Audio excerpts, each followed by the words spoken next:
Pronto, então iniciando a embriologia do sistema nervoso, né? Vocês sabem que o sistema nervoso é o que comanda as nossas ações e esse sistema nervoso ele pode ser dividido em duas porções básicas, que é o que a gente chama de sistema nervoso central e sistema nervoso periférico. O central ele é formado pelo encéfalo e pela medula espinal, enquanto, né, o periférico é formado pelos gânglios nervosos, que são estruturas que contêm os corpos celulares dos neurônios, certo? Tanto neurônios sensitivos, neurônios motores. Quando a gente estiver vendo o processo de formação dos gânglios, a gente vai ver que existem gânglios, né, sensitivos, ou seja, que conterão os corpos celulares de neurônios sensitivos ou neurônios aferentes, que levam a informação até o sistema nervoso central, e nós teremos gânglios, né, que são motores ou eferentes, que efetuam a ação e eles vão conter os corpos celulares de neurônios motores, tá? Então, o sistema nervoso periférico vai conter esses gânglios e também os nervos, né, que são os prolongamentos desses neurônios.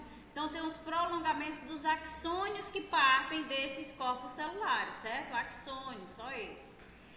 E o sistema nervoso central, ele vai ter aí a presença também dos neurônios aferentes e eferentes. Quer dizer que os neurônios eles não fazem parte apenas do sistema nervoso periférico? Não, porque quando o sistema periférico chega para levar uma informação ou trazer uma informação do sistema nervoso central, ele tem que entregar a outros neurônios, né? Para continuar a transmissão daquele impulso nervoso, tá? Mas como é que se forma essa estrutura, esse sistema nervoso, né? Então, a partir de 2 meses de desenvolvimento, o sistema neural do feto já está completamente formado, tá? Mas não completamente desenvolvido ou amadurecido, certo? Então, ao final da 3ª semana do desenvolvimento, já se formaram os 3 folhetos germinativos. E a gente tem lá o que vocês já sabem, o ectoderma, né, que é o mais superior, esse aqui, né, mais externo, o mesoderma, que é esse vermelhinho, e temos o endoderma aqui mais internamente. O ectoderma fica em contato com o saco amniótico, o endoderma com o saco vitelino e o mesoderma fica aqui entre eles. Então, nesse período da 3ª semana, a gente tem a formação do folheto trilaminar, que vai dar origem a todos os sistemas do organismo. Então, a gente já viu aqui do mesoderma, né, a formação lá dos tubos endocárdios, da parte cardíaca primitiva. A gente já viu da parte do endoderma, a formação do tubo respiratório, do tubo digestório, do trato respiratório, certo? E agora a gente vai ver a formação do nosso sistema nervoso, que provém desse folheto que a gente ainda não tinha tido contato, que é o ectoderma. Além disso, para esse processo de formação, nós vamos precisar do folheto germinativo, mas a gente também vai precisar de uma outra estrutura que inicia esse processo de desenvolvimento, que é a notocorda. Por que eu preciso que a notocorda esteja formada nesse processo? Porque é ela quem vai, né, ter as células que conseguem secretar e liberar um fator de crescimento chamado de SHH. O que é que esse fator de crescimento que é liberado ali pela notocorda faz? Ele induz uma dilatação ou um espessamento da região da ectoderme, que passa a ser chamada aqui de placa neural, certo? Então, essa placa neural ela vai ter um conjunto de células mais colunares, por isso que a gente diz espessamento. Então, observa aqui, ó, eu tenho, né, aquela estrutura que a gente vê, a visão superior do embrião, aí tem a formação da linha primitiva, que é o processo lá da embriologia do sistema cardiovascular, e aqui nessa região eu vou ter a formação da placa neural, que é esse espessamento induzido pelo SHH secretado pela notocorda. Então, essa placa neural, esse espessamento é devido à mudança da morfologia dessas células da ectoderme para uma morfologia mais colunar. Então, observe aqui que na extremidade da ectoderme, eu tenho as células bem pequenininhas. E já na região central, que é onde vai ocorrer a formação da placa neural, ela começa a se espessar, ficar mais colunar. Então, beleza, esse é o primeiro processo para a formação do sistema nervoso, a formação dessa placa neural. Então, essa proliferação intensa aqui na ectoderme, com essas células aumentando de tamanho, mudando a sua morfologia para mais colunar, é o que vai induzir a formação da prega cefálica. Essa prega cefálica ela é muito importante para quê? Vocês lembram lá das aulas anteriores? Toda a formação do tubo cardíaco primitivo, a formação do tubo intestinal primitivo, ele precisa que aconteça antes o quê? O dobramento do embrião. E como é que acontece o dobramento? Começa a formar a prega cefálica, a prega caudal e também as pregas laterais. O que é que vai induzir a formação da prega cefálica? Que começa essa parte do dobramento? Vai ser essa proliferação da ectoderme, tá? Isso vai se concluir aí a formação dessa placa neural por volta da 4ª semana, ok? Então, a partir da 4ª semana do desenvolvimento embrionário, por volta aí do 22º ou 23º dias, inicia o processo chamado de neurulação. Essa neurulação vai ser uma invaginação da placa neural, formando o que a gente chama agora de suco neural, né? Suco é a depressão, né, que acontece. Então, esse suco neural ele vai aprofundando devido à intensa proliferação celular da ectoderme, formando uma estrutura que a gente chama de goteira neural, porque quando ele vai aprofundando, ele vai formando como se fosse uma gota, tá? Então, é chamado de goteira neural. Lá no estreitamento dessa gota, então ele vai descendo o suco e formando a gota. Vocês concordam que a gota ela tem um formatinho assim, né? Então, nessa região do estreitamento, começam a se formar também outras duas estruturas chamadas de pregas neurais, tá? Então, essas pregas neurais, elas também vão se proliferando até se encontrarem e se fundirem, fechando a tal gota, passando a chamar a estrutura de tubo neural, que, obviamente, se é um tubo, ele vai ter um canal central e esse canal central é chamado de canal neural. O tubo neural é que vai dar origem ao encéfalo e à medula espinal, ou seja, o sistema nervoso central, tá? Ah, professora, e esse canal neural, né, que é essa cavidade que existe dentro do tubo neural, também vai fazer parte do sistema nervoso central, no sentido de que ele forma os ventrículos, que são cavidades que existem dentro do nosso sistema nervoso central, tá? Então, durante a formação do tubo neural, algumas células de cada prega neural, né? Vocês lembram que as pregas neurais, elas foram proliferando até se fundirem para formar o tubo neural. Algumas delas vão se proliferando para as laterais, para formar duas estruturas que a gente chama de cristas neurais, tá? Então, essas cristas neurais é que vão dar origem ao sistema nervoso periférico, ou seja, aos gânglios nervosos e aos nervos, tá? E elas ficam laterais ao tubo neural. Então, tanto o tubo neural e as cristas neurais são ricos em células neuroepiteliais que dão origem a todas as células do sistema nervoso derivadas do ectoderma. Aqui a gente volta lá para a aula... Oi. Vou já explicar por essa imagem aqui lateral. Aqui a gente volta lá para a aula passada, quando o Matheus perguntou: ah, mas o tecido epitelial da pele, ele não deriva da ectoderme? Deriva da ectoderme. E percebam que as células que vão dar origem ao nosso sistema nervoso, né? Elas são também células epiteliais. Mas como elas dão origem ao sistema nervoso, elas são chamadas de células neuroepiteliais, certo? Então vamos ver aqui na imagem para tentar visualizar melhor, tá? Vou tentar puxar aqui.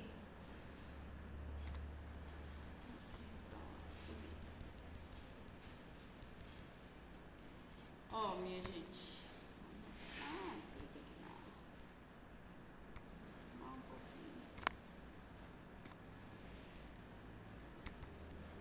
Então aqui, né, a gente já teve a formação da placa neural nessa região central, já teve o espessamento do ectoderma e aí ele começa a invaginar, a formar o suco neural. Então aqui, ó, começa a ter a invaginação, vocês estão conseguindo visualizar, né? Começa a entrar para a parte do mesoderma. E isso é o que a gente chama de suco neural. Esse suco neural, ele vai aprofundando. Percebam aqui no corte longitudinal, ó, que é como se a gente visualizasse uma linha. Por quê? Porque está invaginando. Então, quando esse suco ele vai aumentando cada vez mais a sua profundidade, ele vai formando aqui nas laterais as duas estruturas que a gente chama de pregas neurais, tá? Então, bem aqui que a gente tem nas extremidades desse suco sendo formado, a gente tem o início da formação das pregas neurais.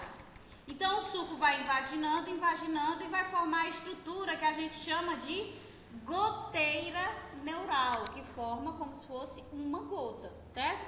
Então, bem aqui a gente tem o que derivou do suco neural e nessas extremidades aqui da gota, que foi o que eu falei, onde estreita a gota, a gente tem as pregas neurais, certo? Essas pregas neurais, elas vão se proliferar para quê? Para fechar esse suco neural, ou seja, para se juntar e formar o tubo neural, mas ao mesmo tempo elas também vão se prolongar aqui, terão outras células que vão se proliferar para as laterais, para formar as cristas neurais, certo? Então não está mostrado aqui, mas tem outras figuras, tá? Para a gente ver.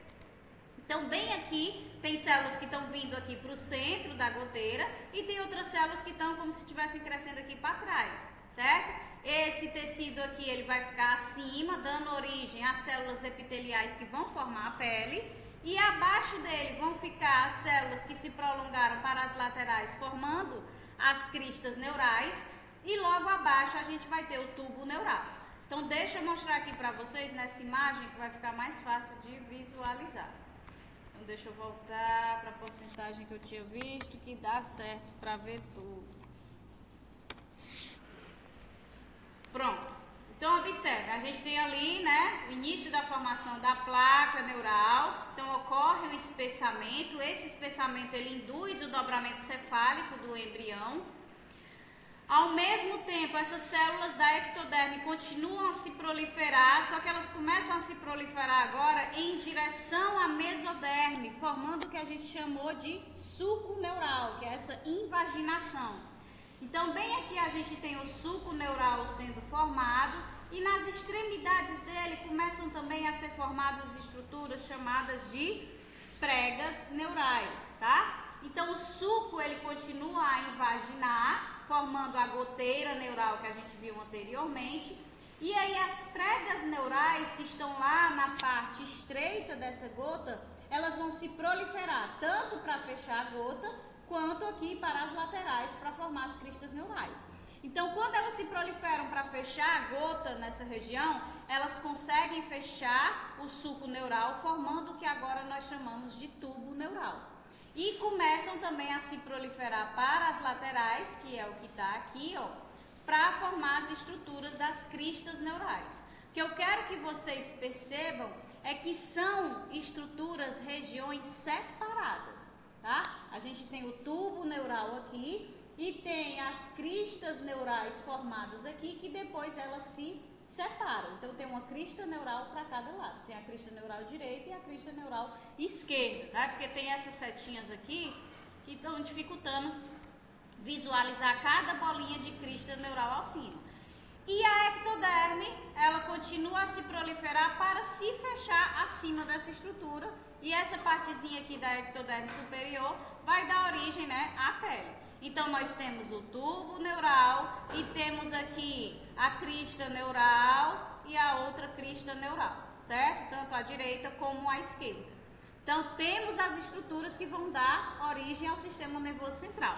O tubo neural dá origem ao sistema nervoso central e as cristas neurais darão origem ao sistema nervoso periférico. Então, a gente já tem as duas estruturas que vão dar origem ao sistema nervoso. Então, do ponto de vista dorsal, a fusão das pregas neurais começa na região medial do embrião e vai expandindo para a região cefálica e caudal até formar dois poros. O neuroporo, chamado de rostral ou cranial, e o neuroporo caudal. Esses poros devem se fechar até o 25º dia, especificamente o rostral, e até o 27º dia o caudal. O não fechamento desses neuroporos né, é que causa as malformações do sistema nervoso. Se houver uma má formação do neuroporo rostral, isso vai ser incompatível com a vida, né? A gente tem uma anencefalia. E quando a gente tem uma má formação no fechamento do neuroporo caudal, pode até ser compatível com a vida, mas ela tem que ser corrigida. Por exemplo, bebês que nascem com a espinha bífida, né? Nervos expostos e que tem que passar pela cirurgia para botar tudo para dentro. Então, só para que vocês visualizem aqui, ó. Então, a gente começa a ter a formação da goteira neural, as pregas neurais começam a se fechar e perceba, elas começam a se fechar onde? Na região mediana, né?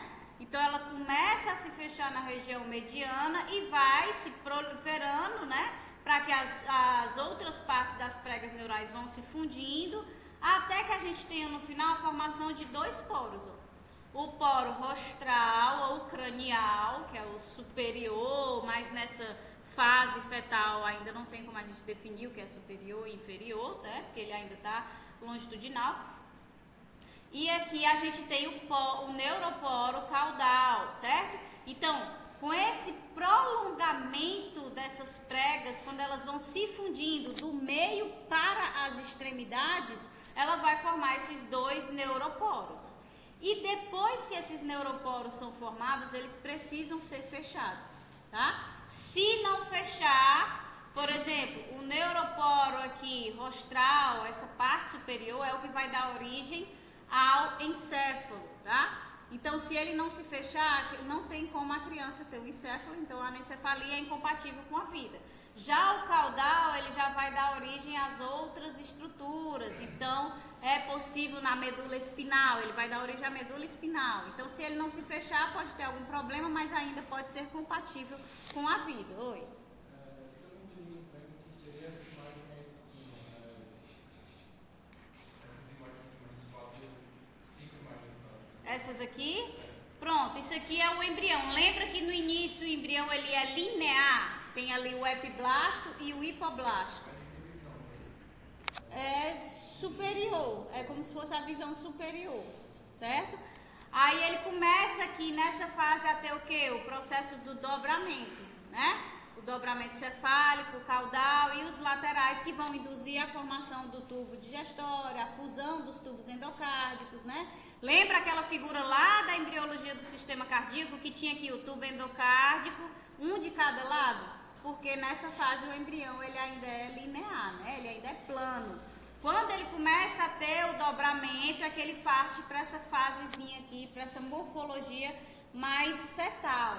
Então ele começa a se dobrar e o dobramento que vai induzir a formação de todos os outros sistemas que a gente já viu, também vai induzir aqui pela proliferação a formação do tubo neural, certo?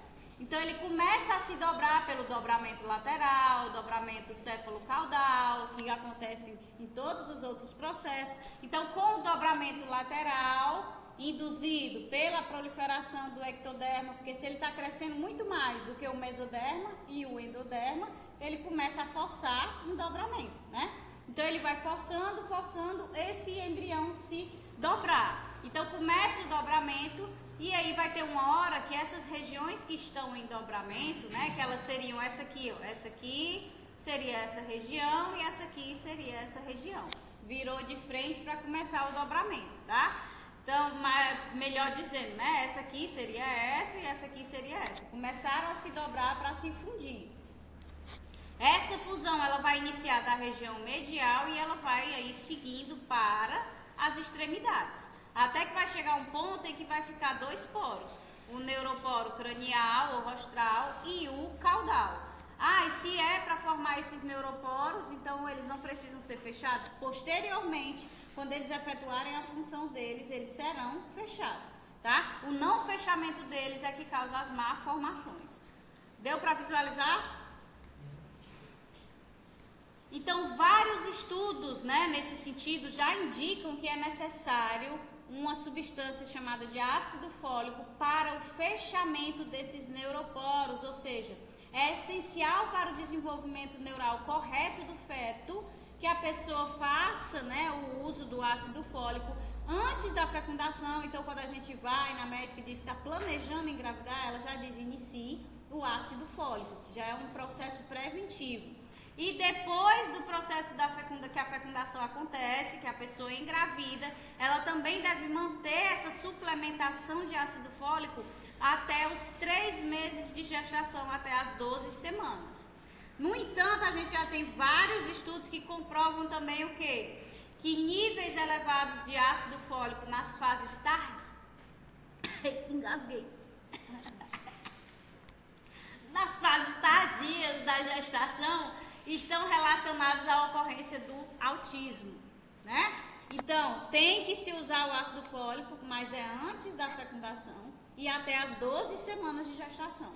Não se prolonga esse uso até depois, exceto em algumas situações específicas, mas tem que parar nos 3 meses para evitar aí a ocorrência do autismo. Além disso, muitas pessoas têm a frequência, né, obviamente, que não tem condições e tudo mais, aí vai na farmácia e pede só o ácido fólico. O ácido fólico ele também é muito usado para cabelo, né, para evitar queda e tudo mais, fortalecimento. Então pede qualquer ácido fólico.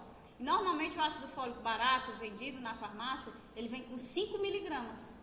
Aí a pessoa toma um comprimido de 5 miligramas. E o que é indicado para você tomar, né, antes de engravidar e até os 3 meses, ele deve conter aí 0,4 miligramas. Então esse quesito também é muito importante, né? Existe um ácido fólico específico para gestantes, para evitar que ela fique acumulando essa quantidade, esse teor gigantesco. Ah, mas eu só tomei durante 3 meses. Mas tomou todo dia 5 miligramas, né?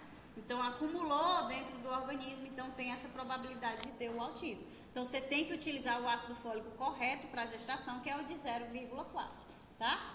Se a mulher suplementar o ácido fólico antes de engravidar, ela não engravidar, e suplementar por muito tempo sem engravidar, tem algum problema para ela? Não, tem nenhum problema para ela. Até a gente usa para evitar a queda de cabelo, né? Não tem problema não. Porque o sistema já está formado, né? O sistema nervoso. Oi. Em 2016, né, quando estava no supermercado, assim, o caso do Ministério da Saúde ainda recomendava a prescrição do ácido fólico de 5 miligramas, até porque as coisas para 400 microgramas. Mas nessa época, estava debatendo muito o uso do ácido fólico no homem, tendo talvez uma possível relação com o autismo em crianças. Isso aí foi comprovado, foi em 2016. Eu não vi nenhum estudo. O que eu vi, que inclusive foi repassado para mim quando eu estava grávida, que eu disse que eu estava tomando antes de engravidar e continuei tomando no começo. O ácido fólico normal, de 5 miligramas. Aí quando eu fui à médica, não, você vai suspender agora, porque já existem estudos, a médica falou para mim, né, dos estudos, e que eu vi, né, nas pesquisas que eu estava vendo, eu vi só essa relação da gestação com o autismo. Do homem, aí tu diz na formação do espermatozoide, deve ter alguma coisa, né? Na formação do espermatozoide ter essa relação, mas eu não vi nada comprovado não. Debate, na época de 2016, que, por exemplo, que quando você toma o ácido fólico, principalmente aqui na menor, aumentava a potência do espermatozoide, algum tipo, mas tem alguns estudos de caso, aí bem preliminar, então, por exemplo, que o excesso de aplicação de ácido fólico na mulher e no homem aumentava o risco de autismo no feto. Não vi nada relacionado ao homem, não. Não sei se foi confirmado, né?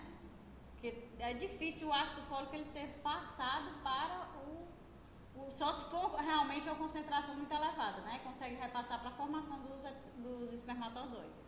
E aí deve ter relação. Eu não vi, mas eu acredito que deve ter. Porque se o espermatozoide chega com uma grande quantidade de ácido fólico, forma o embrião já está ali com uma quantidade elevadíssima de ácido fólico e está relacionado o ácido fólico com autismo, eu acho que pode ter essa relação, mas eu não vi na pesquisa.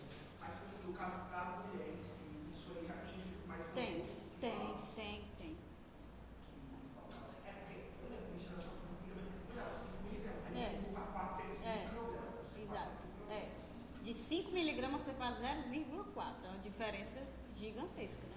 Mas aí já tem os estudos que comprovam mesmo. Significa que se eu tomar o ácido fólico de 5 miligramas, o meu filho vai ter autismo? Oxe, como é que nós vamos saber? Não tem como ter essa certeza não, né? Mas prevenir é melhor, né? Então, com os neuroporos fechados, né? Aconteceu tudo normal, graças aí à presença do ácido fólico, contribuiu nesse processo. o tubo neural e o canal neural delimitado por ele começam a se proliferar intensamente, eles começam a crescer intensamente. Percebam que aqui eu estou falando do tubo neural. Então, se eu venho aqui, eu estou falando dessa estrutura aqui que vai crescer. Eu não estou falando daqui das cristas neurais ainda, tá? Eu não cheguei nessa parte. A gente falou aqui sobre a formação do tubo neural, das cristas neurais, e essa formação dos neuróporos vai acontecer no tubo neural, certo? Deixa eu botar aqui. Pronto, então aqui é para vocês visualizarem, né? Começa a ter o dobramento do embrião, então as pregas neurais, elas começam a se fundir aqui na região medial e vai estendendo para as extremidades.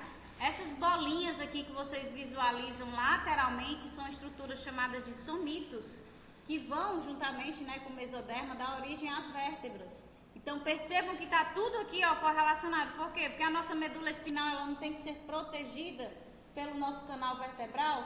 Então elas têm eles ficam aqui em torno desse suco neural que está se fechando para formar o tubo neural. Para quê? Para no final elas darem origem à coluna vertebral que vai envolver o tubo neural e proteger ele, tá? Então aqui, ó, no desenho é mais fácil da gente visualizar. Tá aqui o tubo neural, as cristas neurais logo acima, ó. Então esse tubo neural, ele começa a se fechar aqui do meio, vai expandindo, forma os neuróporos, né? O neuróporo rostral, o neuróporo caudal, e lá pelo 25º dia, esse neuróporo rostral, ele vai se fechar. E pelo 27º dia, o caudal vai se fechar. Então, essas estruturas azuis aqui que estão aparecendo, elas não vão mais surgir. Vai ficar como se fosse tudo amarelo, porque tudo se fechou, tá? E aí, 2/3 dessa estrutura totalmente fechada vai dar origem ao encéfalo, tá? E 1/3 dessa estrutura completamente fechada vai dar origem à medula espinal. Os 2/3 superiores vão dar origem ao encéfalo e o 1/3 inferior vai dar origem à medula espinal. Então, como é que acontece a formação do encéfalo, né? Então, as células da parede do tubo neural dão origem às células progenitoras que formam o encéfalo. Como eu já disse, né? 2/3 do tubo neural da região superior, né? Da região rostral, dão origem ao encéfalo. E a medula espinal é proveniente de 1/3 desse tubo neural da região mais caudal. O canal neural, né, formado pelo tubo neural, a sua cavidade central, ele vai formar o sistema ventricular do encéfalo. Por que que nosso encéfalo precisa de um sistema ventricular, né? Porque é por ele que vai circular o líquido céfalo-raquidiano, ou líquor, né? Ou líquido cérebro-espinal, certo? É por esses espaços que vai circular esse líquido que tem a função de proteção do nosso sistema nervoso. E o canal central da medula espinal. Então, forma os ventrículos na região do encéfalo, o canal neural, e forma o canal central da medula espinal. O que eu quero que vocês visualizem aqui é que a gente tem o tubo neural. No centro dele, a gente tem o canal neural, certo? O tubo neural todo vai dar origem ao sistema nervoso central. 2/3 ao encéfalo e 1/3 à medula espinal. Vocês conseguem visualizar que esses 2/3 aqui do tubo neural, ele tem a parede do tubo neural e também tem um canal, não é isso? A parede do tubo neural vai dar origem a todas as estruturas do encéfalo e o canal vai dar origem à estrutura ventricular do encéfalo. Esse 1/3 final do tubo neural, ele também tem a parede do tubo neural e também tem um canal. A parede do tubo neural vai dar origem às estruturas da medula espinal e o canal vai dar origem ao canal central dessa medula espinal, certo? Os ventrículos são cavidades que existem dentro do nosso cérebro que permite o fluxo do líquido céfalo-raquidiano, que tem função de proteção e tudo mais, que a gente vai ver amanhã, tá? Então, na região rostral começam a se formar dilatações, esse tubo neural, né, as células da parede dele, elas estão se proliferando para ter o desenvolvimento do sistema nervoso central, tá? Então essa proliferação, ela começa a formar dilatações. Essas proliferações são tão intensas que vão fazer com que a região cranial do embrião cresça muito e se dobre nas flexuras. Vocês lembram da aula anterior do sistema digestório? Aí tem a flexura hepática, né, do intestino grosso, a flexura lá do baço, que é onde ele vai para a cólon descendente. Então, onde nós temos curvas, é o que a gente chama de flexura, certo? Então, ele começa a se proliferar, começa a crescer muito, formar dilatações e se dobrar em flexuras, regiões onde ele se dobra, tá? Essas dilatações são chamadas de vesículas encefálicas e estão se formando de forma curva nas flexuras que existem. Então, inicialmente, a gente tem 3 vesículas, que é o que a gente chama de vesículas primárias, tá? Ao final da quarta semana, a gente vai ter essas 3 vesículas primárias. Então, a gente vai ter o prosencéfalo, mesencéfalo e rombencéfalo, certo? A partir da quinta semana, né, posteriormente, essas 3 vesículas continuam a se proliferar, ou seja, a dilatar, formando de 3 vesículas primárias, agora 5, que é o que a gente chama de vesículas secundárias, tá? Aí, até o final da quinta semana. Então, o prosencéfalo, que era a primeira vesícula primária, vai dilatar para as laterais superiores para formar o telencéfalo. O telencéfalo é o que vai dar origem ao hemisfério direito e esquerdo. E inferiormente vai dilatar para formar o diencéfalo, que é o que dá origem ao tálamo, hipotálamo, epitálamo, né? Todas as estruturas ali do tálamo. A partir do tubo neural, ou seja, o cérebro, né? Telencéfalo mais diencéfalo vai formar o cérebro. Então, isso vai vir a partir do prosencéfalo. A primeira vesícula primária dilata para formar outras 2 vesículas secundárias. A vesícula do telencéfalo e a vesícula do diencéfalo, tá? E o canal neural que existe na região que forma o telencéfalo e o diencéfalo, né, que é o que forma os ventrículos, vai formar os ventrículos laterais, que é o que se chama de primário e secundário, a partir desse canal neural, tá? Dessa região do prosencéfalo. Então, da mesma forma que falei que os 2 terços têm a parede do tubo neural e tem um canal neles, ele não se dilata para formar 3 vesículas? Prosencéfalo, mesencéfalo e a rombencéfalo. O prosencéfalo também tem a parede do tubo e também tem um canal. O canal dela vai dar origem aos ventrículos laterais e a parede ao telencéfalo e ao diencéfalo. O mesencéfalo não varia, formando o mesencéfalo da mesma forma a partir do tubo neural. E o canal do mesencéfalo vai dar origem a uma estrutura que a gente chama de aqueduto, certo? O aqueduto ele faz a comunicação entre o terceiro ventrículo e o quarto ventrículo, que é os ventrículos onde circula o líquido céfalo-raquidiano. Então, esse aqueduto ele faz essa comunicação para o líquido poder continuar circulando, tá? E o rombencéfalo, que era a terceira vesícula primária, vai dilatar para dar origem às outras 2 vesículas, que é o metencéfalo, na região mais superior, que vai originar a ponte e o cerebelo, e o mielencéfalo, na região mais inferior, que vai dar origem ao bulbo, que faz a transição com a medula espinal. Ou seja, vai ser nessa região que a gente vai ter a transição para o 1/3 do tubo neural caudal que dá origem à medula espinal, certo? Então, além disso, o canal, né, do rombencéfalo vai dar origem aos ventrículos superior e inferior do 4º ventrículo a partir do canal neural, tá? Então, vamos ver aqui, ó. Então, a gente tem lá a formação dessa estrutura aqui, né? Fechou os poros, fechou, tá? Eu tenho aqui o tubo neural todo formadinho, todo fechado, com os neuróporos fechados. Ok. Então, tem a região da parede e o canal. Ele continua a se proliferar para formar esse sistema nervoso. Com essa proliferação intensa dele, ele vai formar 3 vesículas, certo? Até o final da 4ª semana. A primeira vesícula, né, vesícula primária, chamada de prosencéfalo, a secundária, mesencéfalo, e todas são vesículas primárias, certo? Aí a de cima, a superior é o prosencéfalo, a central é o mesencéfalo e a inferior é o rombencéfalo. Na quinta semana, essas 3 vesículas, elas vão continuar proliferando, dilatando, para dar origem agora a 5 vesículas chamadas de vesículas secundárias. Só que percebam, o prosencéfalo, ele vai dar origem a 2 dessas novas vesículas secundárias, que vai ser o telencéfalo e o diencéfalo. Percebam que essa proliferação do prosencéfalo, ela iniciou aqui para as laterais superiormente, para formar o telencéfalo. O mesencéfalo, ele continua formando apenas o mesencéfalo, tá? E o rombencéfalo também vai dar origem a 2 novas vesículas secundárias, que é o metencéfalo superiormente e o mielencéfalo inferiormente, tá?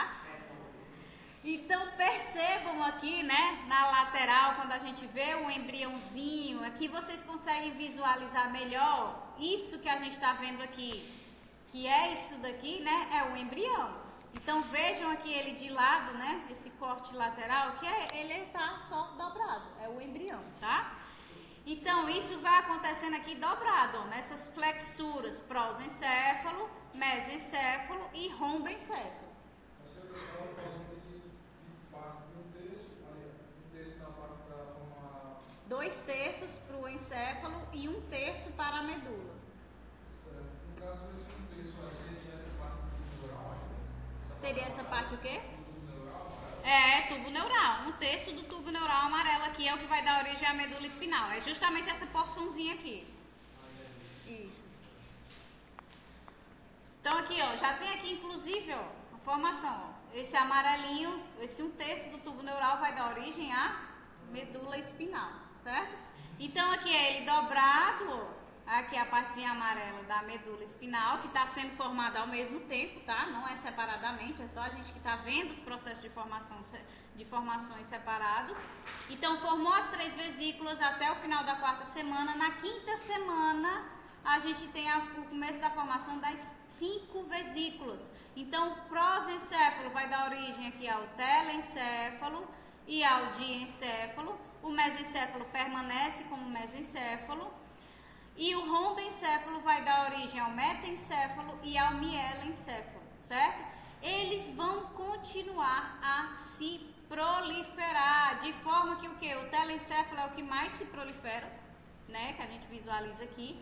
E ele, como ele tem esses prolongamentos, essas proliferações direcionadas às laterais, ele começa a envolver todas as outras estruturas, né? Então, até a 9ª semana, a gente já tem aqui tudo, ó, bem formadinho. Tá tudo amadurecido? Não. Vocês já conseguem visualizar aqui que o telencéfalo, né? Ele tá bem lisinho, né? O nosso cérebro é assim? Não, ele é cheio de enrugamentos, a gente pode dizer assim, né? Sulcos e giros. Então, ele vai amadurecendo até a fase adulta, certo? Então, continuando.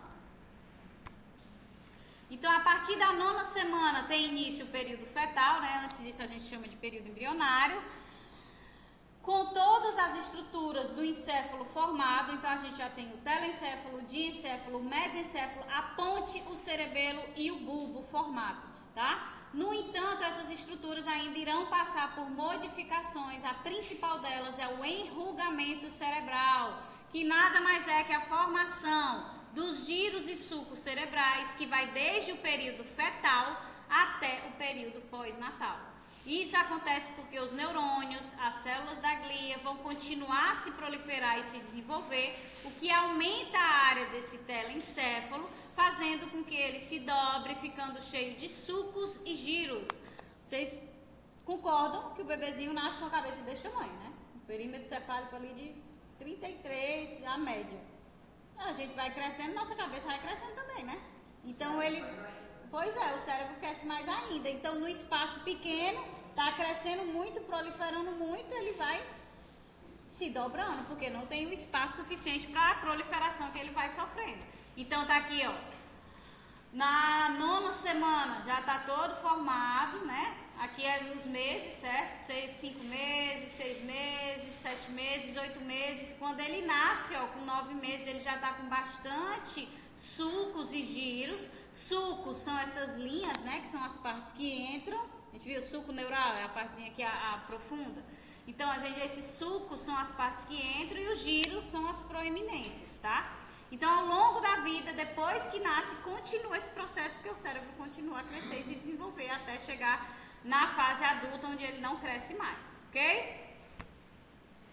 Então, esse processo de proliferação e desenvolvimento dessas células nervosas ocorre em várias etapas, tá?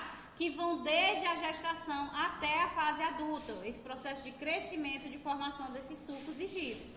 Essas etapas são quais?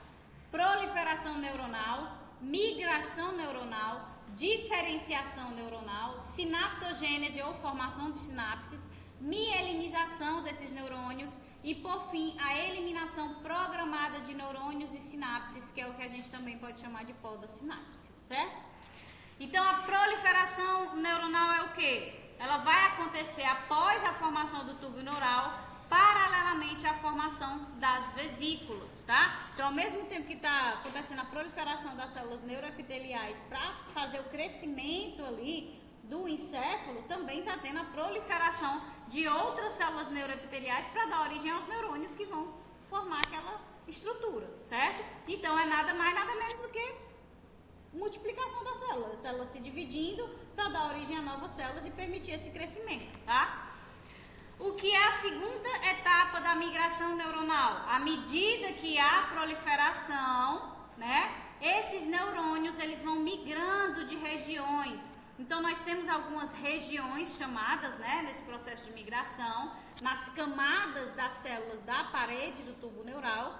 Então, a gente tem a região ventricular, que é a que está logo abaixo dela, tem o canal neural, então é a camada mais interna do tubo neural. Ela está associada ao canal neural e tem a abundância de células indiferenciadas e nessa região elas começam a se converter em neurônios e passam a migrar através de células da glia. Vocês vão ver já na imagem que as células da glia, quando elas são formadas, a partir dessas células, elas são bem longas. Então, quando tem camadas, imaginem camadas. Comecei aqui a proliferar as células se diferenciando em neurônios. Esses neurônios têm que ir subindo essas camadas para atingir uma camada específica. Eles vão subindo como se fosse através de um processo de rolamento. E eles rolam através de quê? Dessas células da glia, que são muito longas. Até que eles cheguem à camada em que eles vão se diferenciar, certo? Então, essas células da glia, obviamente, são provenientes das mesmas células indiferenciadas. Então, a gente vai ter geração de células da glia e também células que vão se diferenciar em neurônios. São células bastante longas que fazem uma ponte entre a região de proliferação, que é essa região ventricular, e a região onde ocorre o processo de diferenciação neuronal, que é uma região que a gente chama de região cortical, que é a região mais externa, que é o que vai futuramente formar o quê? O córtex cerebral, né? Que é a região mais externa. Então, esses neurônios vão migrando dessa região ventricular, onde eles estão se proliferando, para a região cortical, onde eles vão se diferenciar nos mais variados tipos. Porque lá na região cortical a gente tem várias camadas também, e cada camada diferencia em um tipo específico de neurônio. Vocês devem ter visto na histologia do sistema nervoso que a gente tem neurônio que é unipolar, tem neurônio que é pseudo-unipolar, tem neurônio que é multipolar. Então, tem várias morfologias. Então, cada camada dessa camada cortical vai originar um tipo de neurônio, tá? Então, vamos ver aqui, ó. Então, a gente tem o tubo neural, ó. E as células mais próximas do canal neural, que é essa canalização, esse espaço interno do tubo neural, elas é quem tem uma característica extremamente indiferenciada. Então, elas vão crescendo em direção às regiões mais externas, mais corticais do tubo neural. Então, a região mais interna é a região ventricular, onde tem a multiplicação, proliferação celular, e a região mais externa é a região cortical, onde vai acontecer de fato a diferenciação. Então, aqui nessa ampliação dessa região, você vê onde é que está acontecendo divisão celular, ou seja, proliferação celular. é na região mais ventricular, mais próxima ao canal neural. Então vai proliferando e vai empurrando as outras células para as camadas superiores, mais externas, tá? Então prolifera, ela vai ter que fazer o processo de migração. Ó, então aqui a gente tem o que está em contato com o canal neural, a zona ventricular. Então essas células que estão se proliferando como neurônios, elas têm que migrar para a região cortical para se diferenciarem, e elas vão migrar através do quê? Através das células da glia, ó, que são essas azuis aqui, que funcionam como uma rede para que eles façam um rolamento e cheguem até a camada cortical, certo? Que é essa camada mais superior. Vocês conseguiram visualizar isso? Isso aqui, divisão celular é a proliferação, e essa célula ela tem que subir até a região cortical, que é onde ela vai se diferenciar na sua morfologia de fato. Então esse processo de subida é o que a gente chama de migração neuronal. Visualizaram isso, né? Não?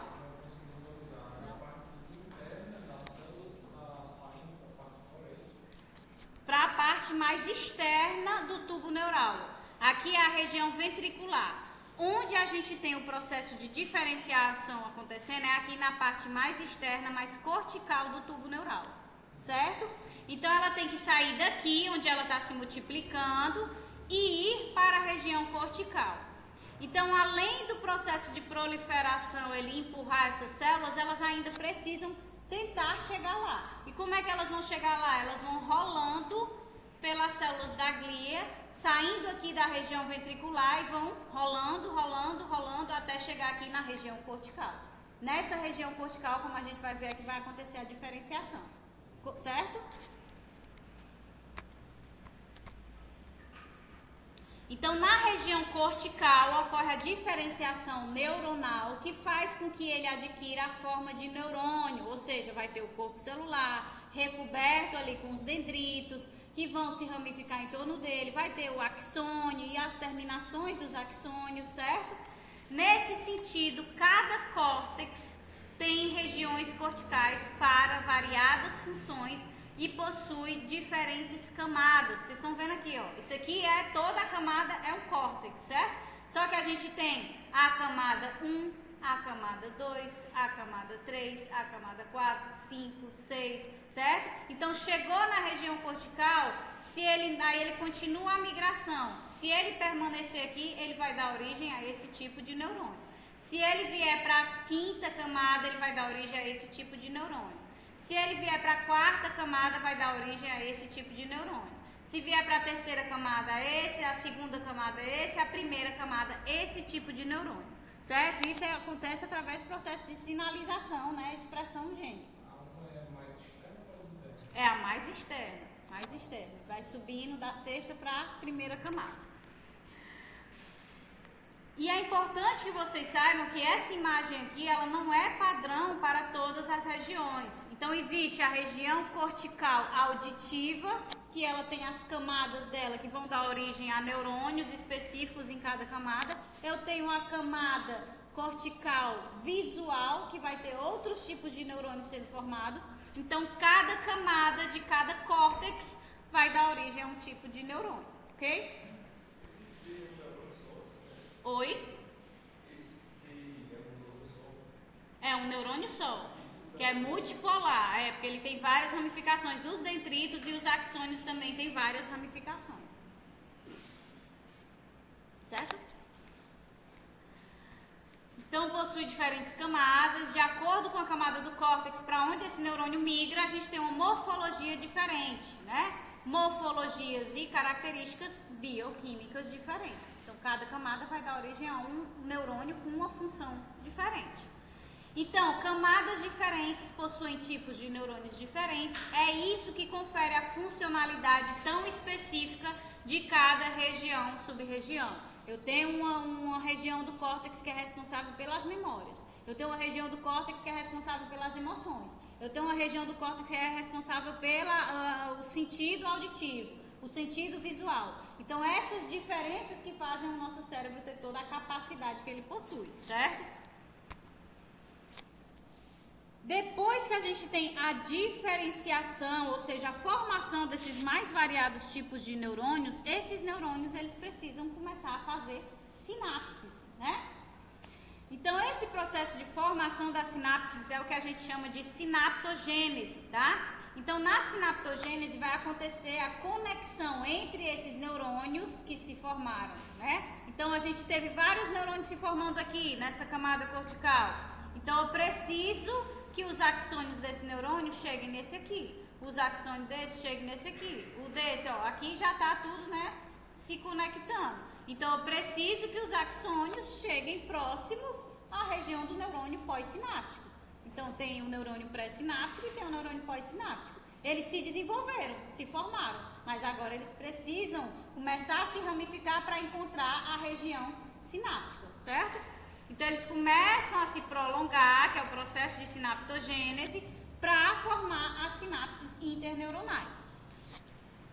Então, isso acontece através da região terminal dos axônios, que busca o corpo celular do neurônio pós-sináptico, né? Isso vai acontecer por um processo de sinalização, em que há liberação de mediadores, né? Esses mediadores vão interagir com receptores das regiões terminais dos axônios, induzindo eles a proliferarem sua membrana para fazer a extensão e encontrar essa região sináptica. Então, isso vai acontecer através da formação de uma estrutura chamada de cone de crescimento, que nada mais é do que protusões da membrana. Para ele se proliferar, ele começa a ter que se esticar. Então, ele vai se esticando até que ele... Opa, encontrei. Caiu a energia? Caiu não, que o projetor não apagou, né? Maravilha. Perfeito, nem tá quente, mas ligou de novo. Então, ele vai se prolongando por protusões da membrana até encontrar o neurônio pós-sináptico. Então, esse processo de crescimento axonal para o desenvolvimento da sinapse, ou seja, para estabelecer o contato entre neurônio pré-sináptico e pós-sináptico, ele inicia na 27ª semana do período fetal e permanece por toda a vida. Novas ramificações ou sinapses ocorrem a cada novo aprendizado, né? É o que a gente chama de plasticidade neuronal, que obviamente ela é muito maior no início da vida, por isso que as crianças elas têm uma capacidade muito maior de aprendizado, tá? Então por isso que a gente tem que dizer que criança ela precisa explorar mesmo, porque ela não tem nenhuma sinapse, vamos dizer assim, formada. Então ela precisa explorar para começar a formar essa sinapse. Não significa que eu aqui, com 34 anos, não posso formar novas sinapses. Se eu peguei aqui um conteúdo de embriologia, formei nova sinapse, eu não tinha tido contato, li, estudei para realizar um novo aprendizado. Então, fiz nova sinapse. Oi?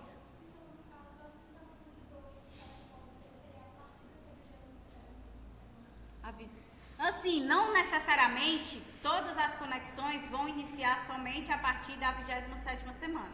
Essa sinaptogênese, ela está relacionada mais ao grosso, né? A dizer que as sinapses vão em grosso modo, em ramificações extensas, acontecer a partir da 27ª. Mas como a gente viu aqui, ó, no próprio processo de formação neuronal, a gente já tem aqui um neurônio ou outro se conectando. Então ele já pode desenvolver uma sensação de dor muito antes, certo? Que é o povo falar e não vai sentir nada. Pode sentir sim, né? Então vamos lá.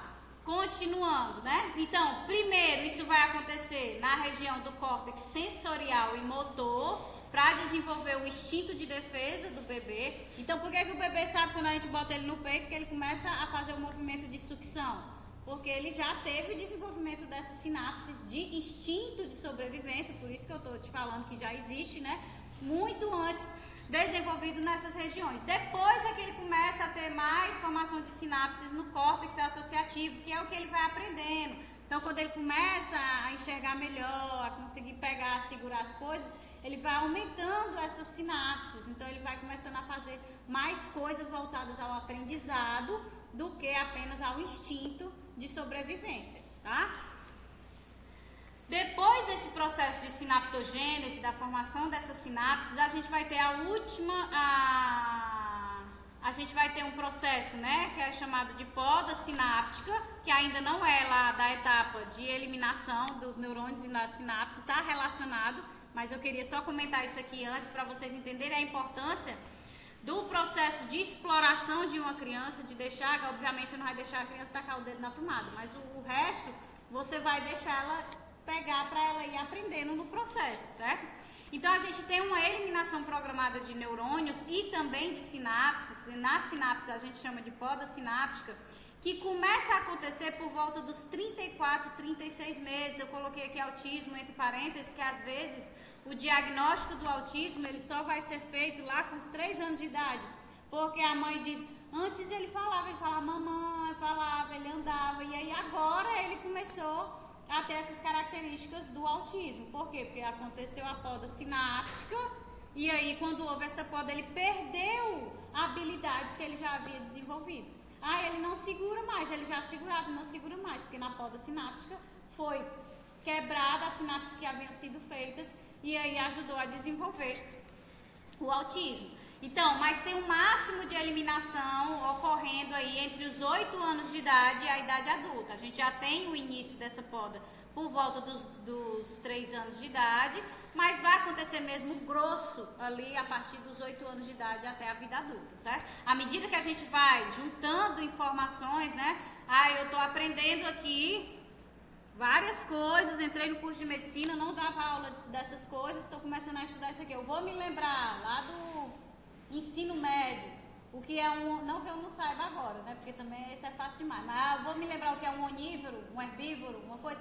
Então a gente vai sofrendo essas podas de coisas que não tem mais serventia pra gente, entendeu? Então isso vai continuando até a nossa fase adulta.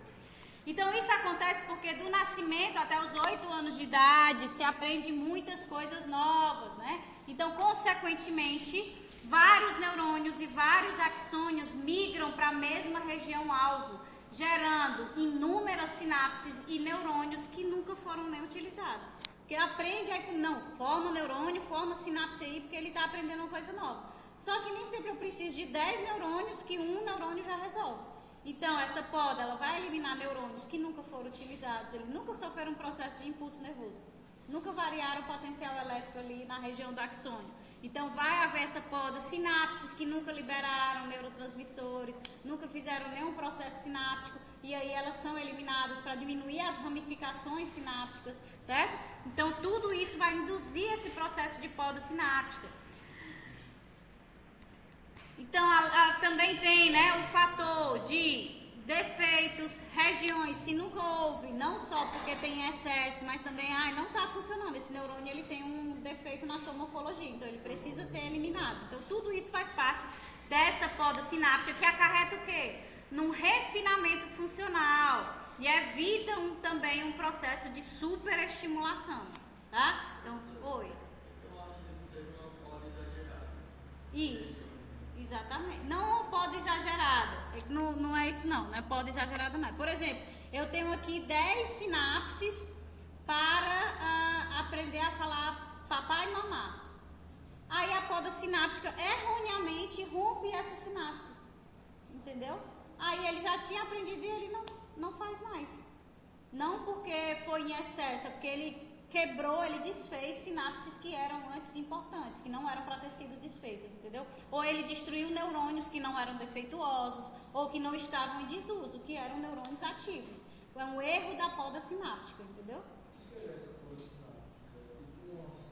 É sinalização, chega ali, tanto nesses 3 anos, mas principalmente dos 8 à vida adulta, começa a se liberar os mediadores, esses mediadores vão ser recebidos pelos receptores de células específicas, né, que vão ter esses receptores na membrana, neurônios problemáticos, né, sinapses em excesso, eles começam a receber e a sofrer o processo de apoptose mesmo, começa a quebrar e destruir aquelas regiões, certo?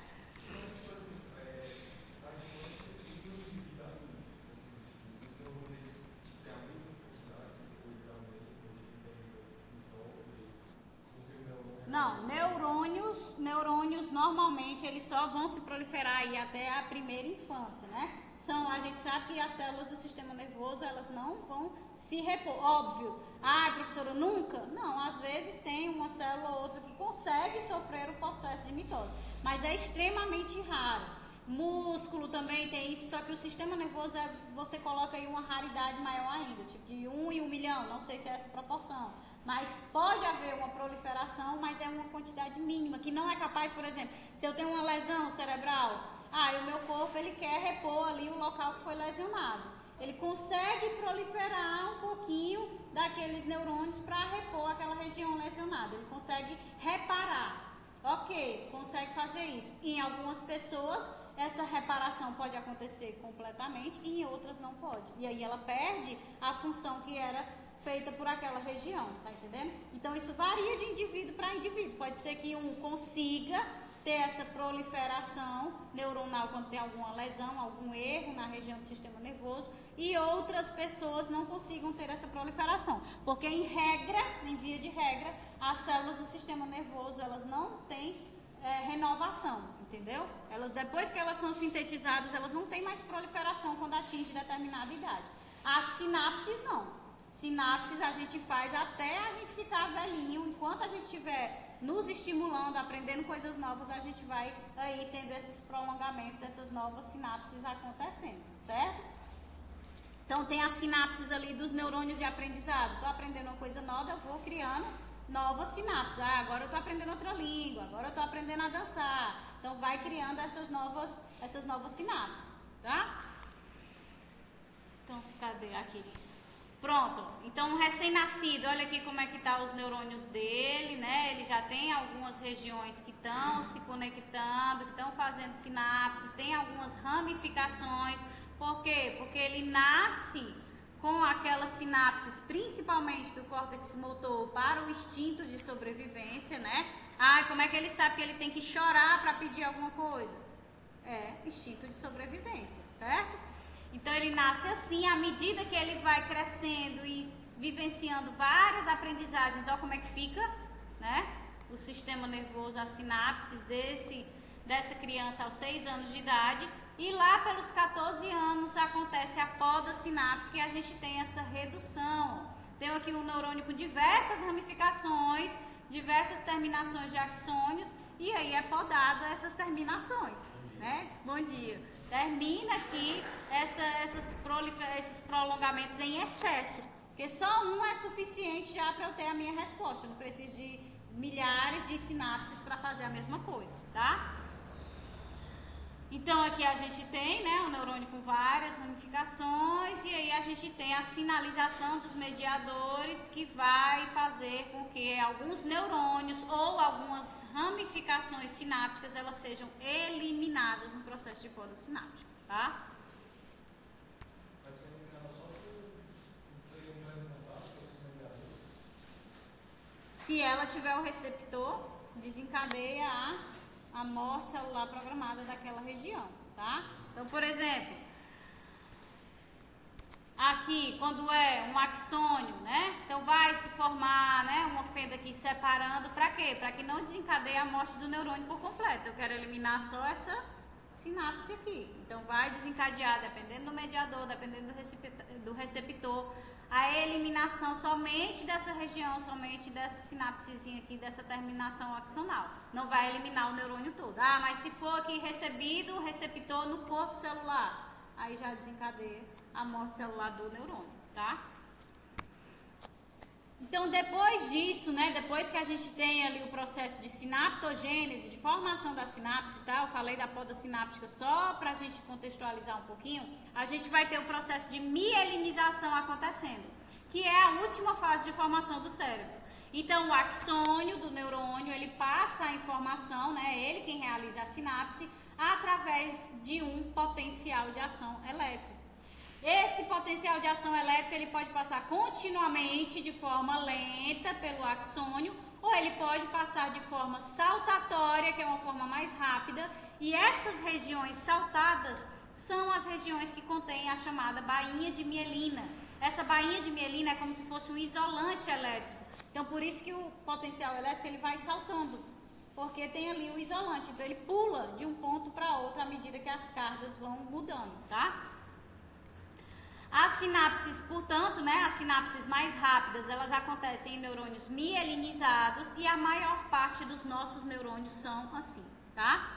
no sistema nervoso central, as células responsáveis por formar a bainha de mielina nos axônios são os oligodendrócitos, tá? Que envolvem os axônios com prolongamentos do seu citoplasma e membrana e produzem no seu citoplasma a substância esfingomielina, que vai formar a bainha de mielina, que confere a característica isolante. Por que a gente está falando só dos oligodendrócitos que formam a bainha de mielina aqui nos neurônios do sistema nervoso central? Porque a gente está falando de tubo neural, né? Quem é que dá origem ao sistema nervoso periférico? As cristas neurais. E aí, a partir dessas cristas neurais que a gente vai ter as chamadas células de Schwann. Essas células de Schwann é que formam a bainha de mielina dos neurônios do sistema nervoso periférico, tá? Então, como aqui a gente está no central, a gente só se refere aos oligodendrócitos. Então, no caso, é a mesma produção de Schwann com a oligodendrócitos? O quê? A célula de Schwann é a mesma produção com a oligodendrócitos? Não, são células diferentes, mas elas desempenham uma função similar, certo?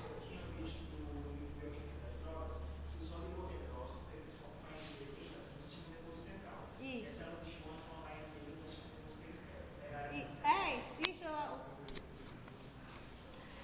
Aí esses oligodendrócitos, nós estamos falando deles por quê? Porque a gente está falando do tubo neural, né? E esse tubo neural, ele vai formar o sistema nervoso central. Então, o que é esses oligodendrócitos? Eles são células que têm vários prolongamentos, certo? E esses prolongamentos dele começam aqui a envolver o axônio dos neurônios nesse processo de mielinização, e aí formam esses isolantes. E quando o potencial elétrico vem o impulso nervoso a partir do corpo celular, ele vai saltando. Então, esse impulso, ele é transmitido de forma muito mais rápida nos neurônios mielinizados, certo? Existem alguns poucos neurônios não mielinizados no nosso sistema nervoso, sim, mas eles são raros, tá? A maioria é mielinizada.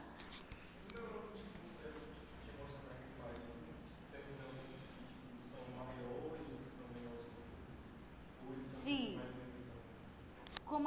Peraí. Isso. O corpo celular onde a gente tem um núcleo. Aquele prolongamento longo é o axônio. Existem prolongamentos gigantescos do vago. Por exemplo, o corpo celular está aqui, no tronco encefálico. Mas o prolongamento dele vai até lá embaixo, entendeu? E esse prolongamento é o quê? É o axônio. Mas dentro do cérebro, vocês sabem que a gente também tem inúmeros neurônios. E eles vão ser o quê?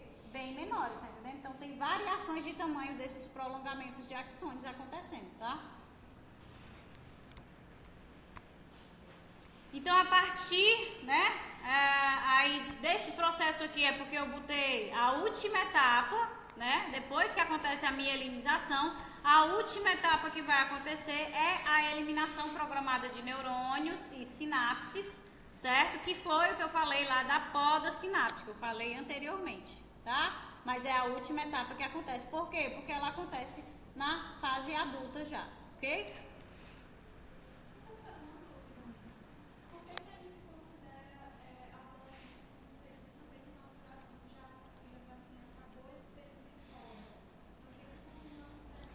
Não, o período de poda, ele não acabou, certo? Ele vai de 8 anos até a idade adulta, certo? Mas na adolescência, a gente também tem várias outras sinapses sendo geradas, porque há muitas descobertas sendo feitas. Diferente da vida adulta, a gente também tem descobertas e aprendizados sendo feitos, mas não é como uma transição da fase infantil para a fase adulta. Tem todo o hormônio envolvido, então muda a personalidade, muda tudo da pessoa por conta dessas outras características biológicas. Então também vai formando mais sinapses, portanto ela também tem que passar ainda pelo processo de poda. Então vamos lá, meu Jesus Cristo, como já está tarde. Formação da medula espinal. A medula espinal vai ser formada a partir do quê? Do 1/3 caudal do tubo neural, certo? Então, a partir da 6ª semana de desenvolvimento, 1/3 caudal do tubo neural vai originar os primórdios da medula espinal. Esse processo envolve a sinalização por fatores de crescimento secretados pelas células do tubo que estão se proliferando, e também os fatores de crescimento dessa medula são dependentes do ácido retinóico, né, em quantidades fisiológicas, que é a vitamina A. Ah, professora, significa que quem está gestante tem que fazer a reposição de vitamina A? Não, pelo contrário, né? Reposição de excesso de vitamina A causa um problema no desenvolvimento. Mas nós precisamos da vitamina A em quantidades ideais, fisiológicas, para ajudar nas células do tubo neural a secretarem os fatores de crescimento que vão induzir a formação da medula espinal, certo? Então, na sexta semana, a medula espinal ela já tem as raízes nervosas que vão dar origem aos nervos, né? Que vai lá os nervos espinais, né? Que vão partir da medula espinal. Então, ela já tem as raízes que vão dar origem a esses nervos e também já tem a formação do zoneamento de células. Esse zoneamento de células é essencial para as características anatômicas da medula. Então, vai ter uma raiz sensitiva dos nervos partindo da região dorsal e tem uma raiz motora dos nervos partindo da região ventral. Então, basicamente, 1/3 do tubo neural começa a se proliferar, como a gente viu lá naquela imagem inicial que tinha a partezinha amarela. Aqui, ó, na sexta semana ele começa a se proliferar esse 1/3 do tubo neural para formar a medula espinal. Certo?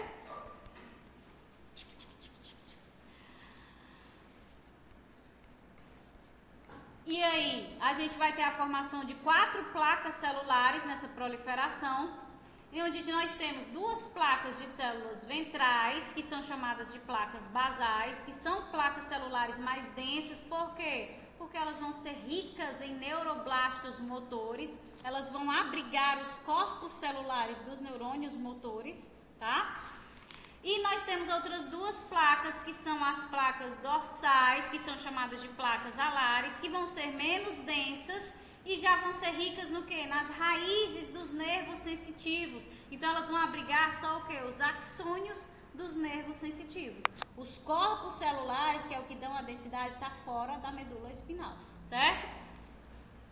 Então, entre essas placas, forma-se uma cavidade chamada de suco limitante, que é derivada do canal neural, né, desse 1/3 caudal do tubo neural, que vai separar uma placa basal e um alar do lado direito e uma placa basal e um alar do lado esquerdo, certo? Então, visualizem aqui, né, aqui a estrutura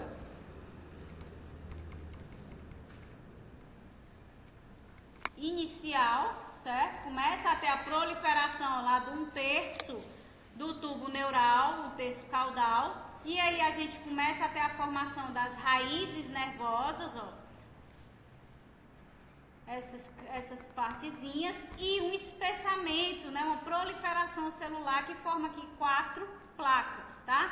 Essa região aqui é o que a gente chama de região dorsal, é o que está, né, para trás da gente, e aqui a gente chama de região ventral, é o que se posiciona para a nossa região anterior, para a nossa frente, tá?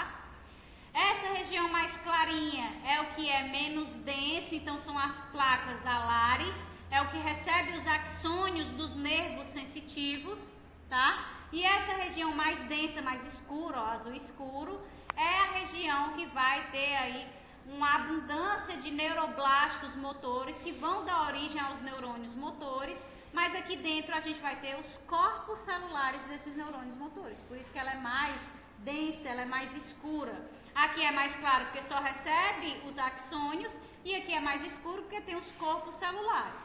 Na região dorsal a gente recebe os axônios dos neurônios sensitivos, e na região ventral a gente tem a saída de neurônios, especificamente aqui nós temos os corpos celulares de neurônios motores ou eferentes, tá? Aqui no centro, derivado do canal neural dessa região, desse 1/3 caudal do tubo neural, a gente tem o suco limitante. Vocês percebem que na região superior do suco limitante a gente tem uma estrutura chamada de placa do teto, e na região inferior uma estrutura chamada de placa do assoalho. E essa conformação aqui do desenvolvimento da medula é o que vai lá no final, quando a gente tiver o desenvolvimento completo, ter aquela estrutura do H medular, né? Em que a gente tem aqui os cornos dorsais, em que só entra os axônios dos nervos sensitivos, e vamos ter os cornos ventrais, de onde saem os nervos motores. Então, o que é que vocês conseguem perceber? Que os corpos celulares dos neurônios motores, eles fazem parte do sistema nervoso central, porque eles estão dentro da medula. Os corpos celulares dos nervos sensitivos fazem parte do sistema nervoso periférico, porque eles não estão dentro da medula, eles estão do lado de fora, tá? Então deixa eu diminuir aqui. Aí tem que botar o 128, senão fica bem cheio.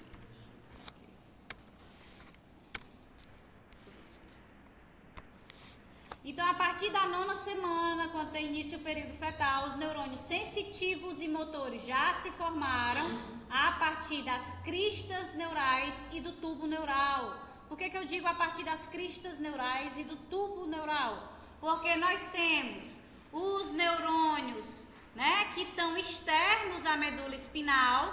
Então, os corpos celulares desses neurônios que ficam externamente à medula espinal são provenientes das cristas neurais, que é quem dá origem ao sistema nervoso periférico, enquanto os neurônios que ficam dentro das estruturas, e também os neurônios que ficam dentro das estruturas chamadas de gânglios nervosos, quer dizer que, a gente acabou de ver aqui, que todos os neurônios motores e os corpos celulares estão dentro da medula? Não, a gente sabe que neurônio faz sinapse com outro neurônio. Só que esse aqui, como os corpos celulares estão dentro da medula, faz parte do sistema nervoso central. Quando ele vem, o prolongamento dele, o axônio dele, faz sinapse bem aqui com outro neurônio, esse corpo celular desse outro neurônio tem que estar dentro de um gânglio nervoso motor, e esse gânglio nervoso, por estar fora da medula, é do sistema nervoso periférico, tá?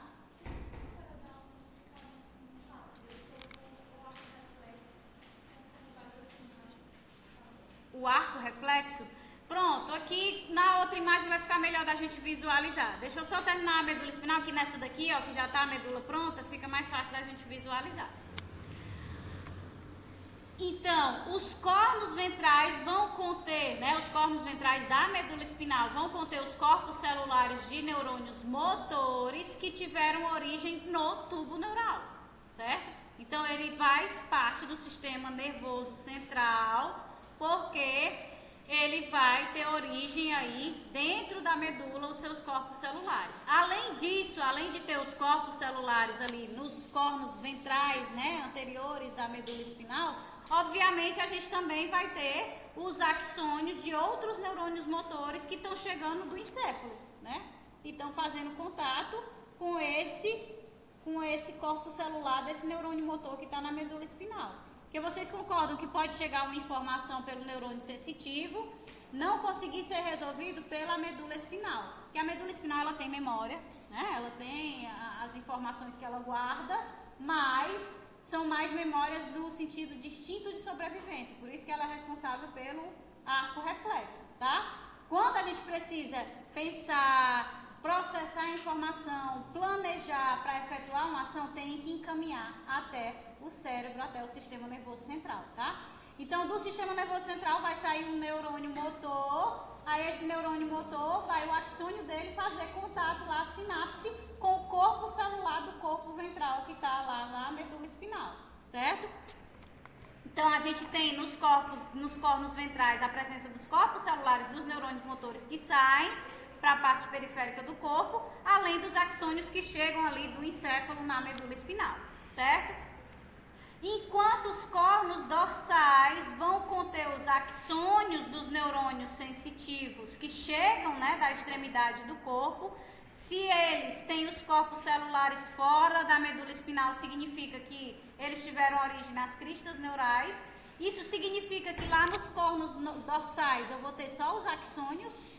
Não, porque se chegou o axônio ali é porque ele tem que fazer sinapse com alguém, Então, ele tem que fazer sinapse com o corpo celular de um neurônio sensitivo que vai enviar lá para o sistema nervoso central, para o encéfalo especificamente, tá? Então, a gente também vai ter corpos celulares de outros neurônios sensitivos que levam as informações até o sistema nervoso central. Então, quando os neurônios motores estão se desenvolvendo na região ventral, seus axônios em crescimento começam a se posicionar na periferia da medula espinal, formando o que a gente chama de substância branca. Então, no cérebro, o córtex é que é cinzento, né? Porque os corpos celulares dos neurônios ficam nessa região mais cortical, e os prolongamentos axonais, que são mais internos, formam a substância branca que fica mais internamente. Na medula é o contrário. Como a gente tem os corpos celulares desses neurônios motores internamente, interno é cinza, e os prolongamentos dos axônios que ficam mais externamente é branco. Por isso que inverte a posição da substância branca e substância cinzenta, tá? Então, dentro dessa estrutura, a gente tem também o suco limitante, que vocês viram que é aquele espaço que separa os pares de placas nervosas diferentes e inicia sua formação na 6ª semana, bem extenso, né? A gente viu que é uma cavidade bem extensa, mas na 9ª semana ele vai reduzir substancialmente. Isso vai acontecer por quê? Porque ele é delimitado acima pela placa do teto e abaixo pela placa do assoalho, e essas placas, elas são ricas em células precursoras dessas placas dorsais e ventrais. Então elas começam a se proliferar para formar os cornos dorsais e ventrais, e aí essa proliferação vai empurrando esse suco limitante. E aí, se ele vai sendo empurrado, vai diminuindo o espaço dele, por isso que ele fica menor, que a gente vai já ver que ele diminui o seu tamanho, tá? Quando eu mostrar na figura, vai ficar mais fácil visualizar. Vou só terminar o texto aqui, aí vocês vão entender o que eu estou falando. Então, a proliferação desse suco limitante, além de formar as placas dorsais e ventrais que vão comprimir esse canal da medula, também vão ser responsáveis pelo zoneamento de células, né? Então, expandindo a medula em formação tanto para fora quanto para dentro, o que vai comprimir o suco limitante, reduzindo ele de tamanho. Quando o suco limitante reduz de tamanho, ele passa a ser chamado de canal central, certo? E isso vai acontecer graças a essa proliferação das placas do teto e do assoalho, que puxa, né, essas estruturas para o centro, e aí a gente tem a formação da fissura mediana ventral e do suco mediano dorsal. Vamos ver aqui, ó. Agora não está dando para entender não, mas vai dar agora. Então a gente tem aqui o tubo neural, aos 1/3 vai começar a fazer a medula. O que foi que a gente viu? Aqui no canal neural, essa cavidade branca é o canal neural dessa parte do tubo neural. Superiormente, como eu já havia mostrado para vocês, é delimitado pela placa de teto. Inferiormente pela placa do assoalho, tá?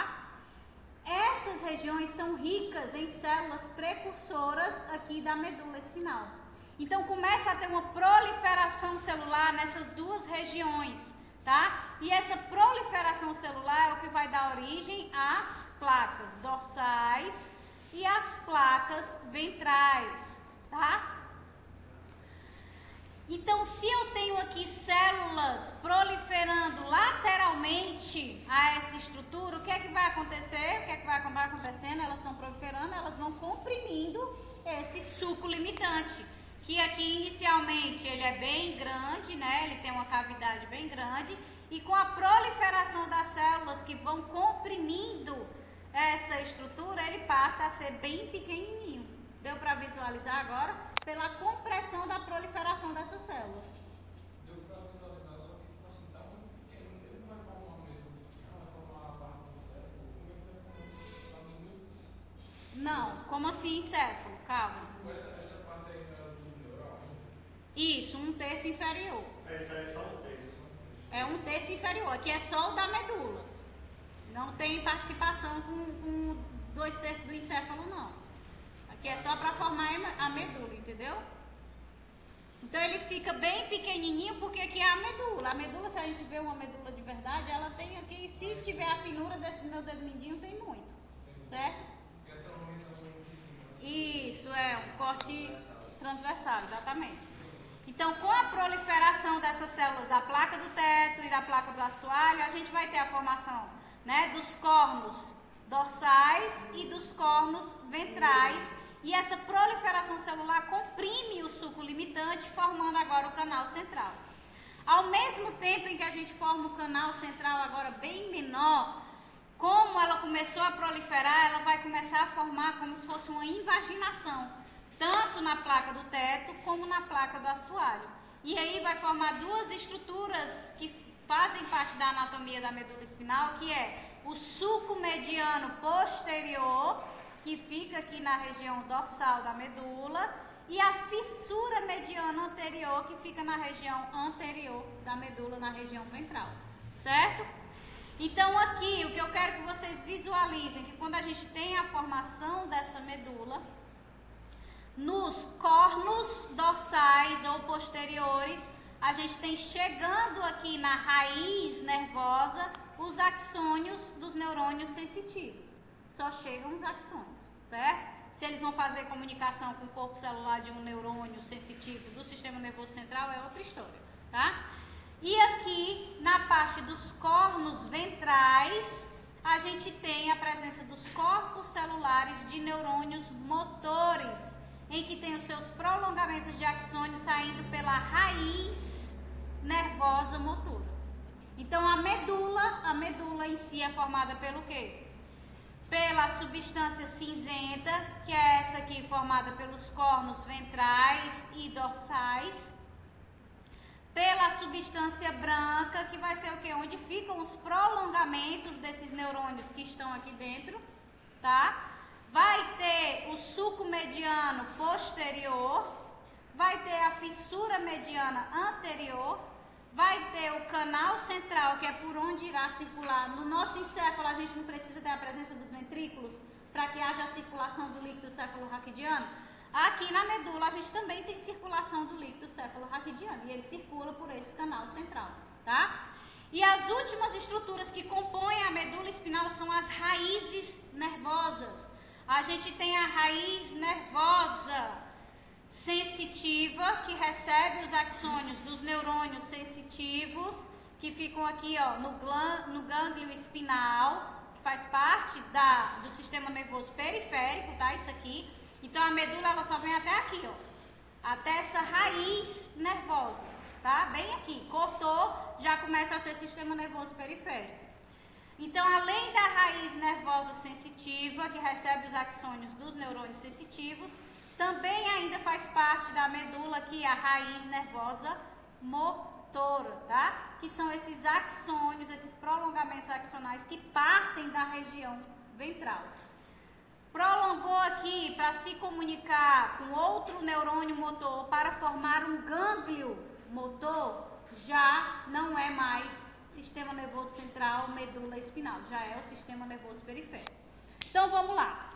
A medula, a gente tem algumas características de instinto de sobrevivência que a gente chama de arco reflexo, que também vai ato reflexo, tá? É a mesma coisa, só que um é o esquema e o outro é o ato em si. Então, o ato reflexo, ele não precisa, quando a gente precisa fazer um ato reflexo, ele não precisa levar a informação, né, da sensação até o encéfalo para que a gente tenha uma resposta. Só chega aqui na medula e a medula já tem um processo que é o que a gente chama de arco reflexo, que é a comunicação entre a informação que chegou do neurônio sensitivo para um neurônio chamado de associativo.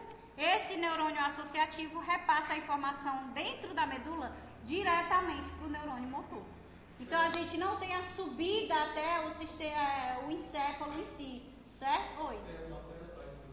Exatamente. É o martelo, é a gente pegar numa coisa quente e já tirar o braço imediatamente. É quando jovem a gente pisca o olho. São os atos. Esses são os atos. O joelho subir é o ato.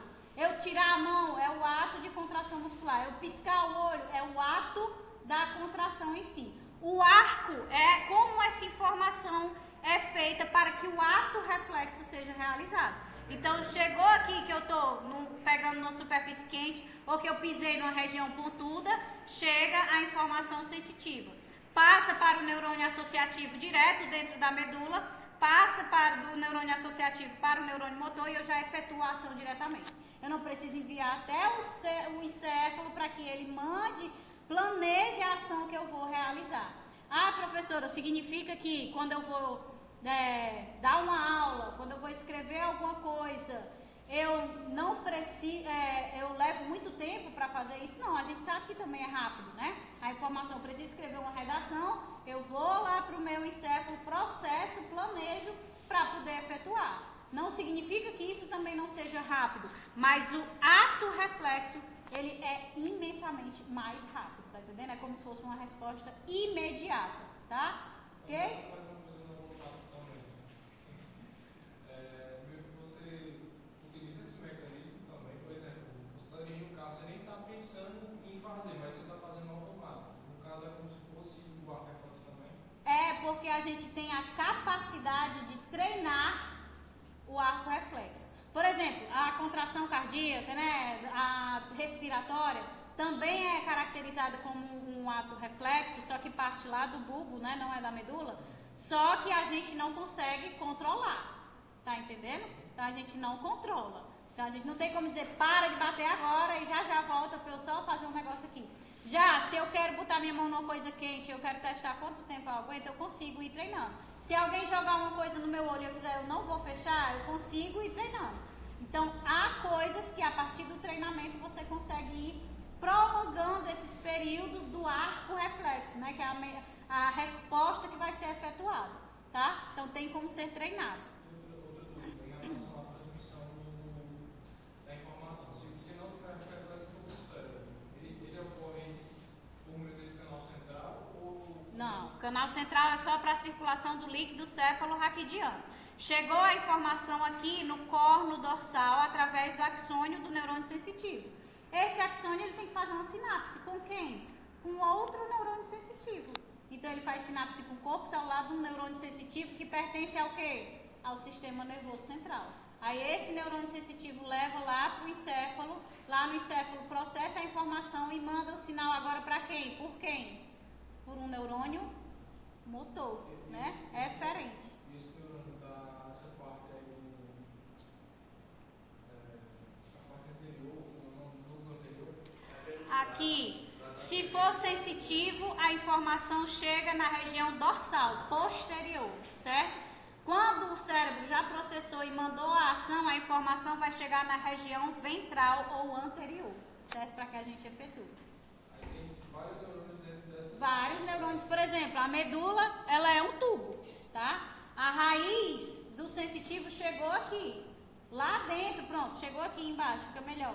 Ela chegou no axônio, agora esse axônio tem que se conectar com o corpo celular de outro neurônio sensitivo, que vai levar lá para cima. Então é como se eles estivessem assim, né? Longitudinalmente para chegar até o encéfalo, certo? Meu povo, 10 horas, o que é que eu faço? Pausa. Ai, meu Deus do céu.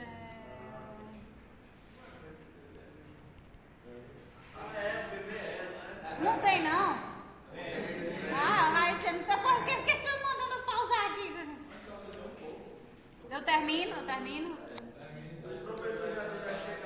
Pronto, então vamos ligeiro. Então, durante a fase fetal, a medula cresce até o limite da coluna vertebral. Por volta de 24 semanas, a medula já terá crescido por completo, indo até o final da coluna vertebral. Como visto, as raízes nervosas da medula saem através dos espaços intervertebrais. Por exemplo, se uma raiz nervosa do feto saiu entre o espaço de S1 e S2, à medida que o feto for crescendo, após as 24 semanas, a medula não vai mais crescer. A medula cresce até 24 semanas. E a gente sabe que pare por volta de 40 semanas. Então, continua a crescer, mas a medula não vai crescer. O que vai crescer é o canal vertebral. Então, se quando ela cresceu e estava junto com a coluna vertebral, a raiz nervosa, seja a sensitiva ou a motora, saiu entre a S1 e a S2, ela não vai cortar agora porque não cresceu para continuar, já que S1 e S2 cresceram e a medula não. Para ela sair lá embaixo, ela não vai cortar para fazer de novo. Não, ela vai ter o que? Crescer só a raiz nervosa, não a medula. Só o prolongamento do axônio vai crescer para continuar saindo pela mesma posição. Vai ficar mais fácil de visualizar quando a gente vê a figura aqui, ó. Então, esse esse prolongamento ele vai crescer, né? Para que essa raiz continue a passar pelos mesmos espaços. Não tem como a gente mudar. Se fosse para mudar, teria que romper e formar outro de novo. Então essa raiz vai crescer, se prolongar, e isso acontece para todas as raízes nervosas, né? Porque a gente tem vários nervos espinais saindo, então todos eles vão ter que crescer à medida que a gente vai crescendo até a fase adulta. Então o espaço vazio deixado pela medula, que não cresce, é preenchido pelo líquido céfalo-raquidiano. Além disso, as meninges, pia mater e aracnoide também crescem para preencher esse espaço. A aracnoide ela vai crescer até a altura de S2 quando a gente fica adulto, mas a pia mater vai seguir até o final, até a S2, prendendo a medula à coluna vertebral. Isso é importantíssimo para as estruturas não se soltarem. Então, por mais que a medula não cresça mais, ela precisa ter alguma estrutura que prenda ela à coluna vertebral. Tá entendendo? Lá embaixo, que ela não fique completamente solta dentro da coluna, e aí qualquer acidente que aconteça, a probabilidade de lesão grave é muito maior. Por mais que esteja dentro do canal vertebral, se eu não tenho nada me prendendo, ela fica solta. Então ela tem essa membrana de pia mater que prende ela completamente até o final da coluna vertebral. Então observe. A dura mater não, ela não faz esse prolongamento não, esse crescimento. É só a aracnoide e a pia mater. A dura mater vem até aqui a proteção da medula espinal. Depois o que prolonga vai ser só a aracnoide e a pia mater. Então aqui, ó, até 24 semanas a medula espinal aqui, ó, já cresceu completamente junto com a coluna vertebral. Se ela já cresceu, o que é que está se formando ao longo de toda ela? As raízes nervosas, né? As raízes nervosas sensitivas e motoras. Então observem essa raiz nervosa aqui que saiu entre S1 e S2, tá? O feto continua crescendo, mas a medula espinal ela não vai mais crescer. Aí agora onde é que está o S1? Ele está lá embaixo, ó. Aqui era a pontinha da medula, cresceu, e agora a pontinha da medula está na mesma altura do S1. E esse nervo que saía aqui entre S1 e S2, o que foi que aconteceu? Ele cresceu, ele se prolongou para continuar saindo pela mesma posição. Isso vai continuar até o final da vida. Um recém-nascido, a gente vai crescendo, nossa coluna vai crescendo. A nossa medula vai crescer? Não, ela só cresceu ali até a 24ª semana. Depois disso não vai mais crescer, tá? É dentro do osso. Não, é só o corte, é o corte. Não tá em volta aqui do coisa não, porque é só o corte do osso. Teria aqui, por exemplo, outro pedaço do osso, entendeu? Então ele vai crescendo. Aqui na fase adulta, ó, olha onde é que tá. Normalmente na fase adulta a nossa coluna fica aí na altura de L1 e L2, certo? O cone medular, o final da nossa medula espinal, ele fica na altura de L1 e L2. Então a gente já sabe que aquela raiz nervosa, quando a gente estava dentro da barriga da nossa mãe, que estava entre S1 e S2, teve que se prolongar muito, teve que crescer muito para continuar saindo por aqui, certo? Ao mesmo tempo, o que está acontecendo aqui, ó? A aracnoide e a pia mater, elas estão se prolongando. Para quê? Para deixar a medula presa à coluna vertebral, certo? Para que ela não fique solta dentro do canal vertebral. Ela fica aqui presa na região sacral, certo? Então agora a gente passa para o sistema nervoso periférico, que é bem simples, é só a proliferação da célula mesmo. Então quando as células da crista neural começam a se diferenciar, aqui a gente saiu de tubo neural, que forma o sistema nervoso central, para cristas neurais, que formam o sistema nervoso periférico. Oi? O quê? Não tem as de cima não, porque é só o finalzinho da medula, tá? Então, essas células da crista neural começam a se diferenciar e vão dar origem aos neurônios sensitivos, ou também chamados neurônios aferentes, que têm características de neurônios pseudo-unipolares, que a gente vai já ver, em que um prolongamento tem característica de dendrito e capta os estímulos do ambiente e também das vísceras, né? Ou seja, vai responder tanto ao sistema nervoso somático como o autônomo. e transmite ao corpo celular do neurônio sensitivo, que vai repassar o segundo prolongamento que existe na direção oposta, na direção da medula, ou seja, o axônio, que vai entregar a informação do estímulo ao sistema nervoso central. Então é como se esses neurônios sensitivos gerados pelas cristas neurais, eles tivessem um prolongamento aqui na minha mão. Eu vou pegar uma coisa quente, esse dendrito ele vai sentir, aí ele vem e aqui ele repassa a informação ao corpo celular desse neurônio que está bem aqui, e esse corpo celular repassa ao axônio, que vai entrar aqui na medula, certo? Então, os corpos celulares dos neurônios sensitivos formam os gânglios espinhais sensitivos, e os prolongamentos axonais desses neurônios vão se unir aonde? Na raiz nervosa dorsal, que é o que entra na medula espinal, né? E aí, raiz nervosa dorsal que desemboca no córneo dorsal da medula e repassam as informações dos estímulos aos neurônios sensitivos ou aferentes gerados a partir da medula espinal, portanto, de origem no tubo neural, certo? Então, neurônios de origem das cristas vão fazer contato com neurônios de origem do tubo. Por quê? Porque esse neurônio sensitivo que chegou ao axônio na raiz nervosa dorsal, ele tem que enviar essa mensagem sensitiva ao neurônio sensitivo que faz parte do sistema nervoso central, né? Então, eu tenho um neurônio do sistema nervoso periférico, ou seja, proveniente da crista neural, fazendo conexão com o neurônio sensitivo do sistema nervoso central, que é proveniente do tubo neural, certo? Então, eu tenho conexão entre as duas partes. Já os neurônios motores, ou neurônios eferentes, ou no caso do sistema nervoso autônomo pré-ganglionar do sistema nervoso central, que se desenvolvem nos cornos ventrais a partir do tubo neural. Por que a partir do tubo neural? Lembra lá, na região dos cornos ventrais, a gente tem a formação dos neurônios motores iniciais que saem por onde? Pelas raízes nervosas motoras da medula espinal. Esses corpos celulares desses neurônios motores, eles fazem parte do sistema nervoso central, certo? São chamados de neurônios motores ou eferentes ou pré-ganglionar, porque ele ainda não teve contato com os gânglios nervosos, certo? Eles têm origem no tubo neural, são do tipo multipolares e têm os seus axônios se reunindo na raiz nervosa ventral. Então, tudo isso aqui ainda está dentro da medula espinal, ainda é sistema nervoso central, tá? E sendo direcionados aos músculos esqueléticos, né? Ou ele vai direto inervar o músculo esquelético, ou ele vai se direcionar a fazer contato, sinapse com outros neurônios.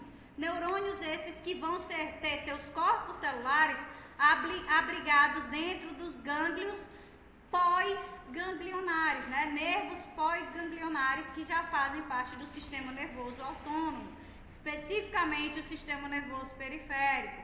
Por quê? Porque a gente vai ter aí o neurônio motor saindo da parte ventral da medula espinal, corpo celular desse neurônio motor dentro da parte ventral da medula espinal, saiu o axônio, passou a raiz nervosa, que ainda é medula espinal, e começou ali a sair dessa medula, começa a ser periférico, sistema nervoso periférico.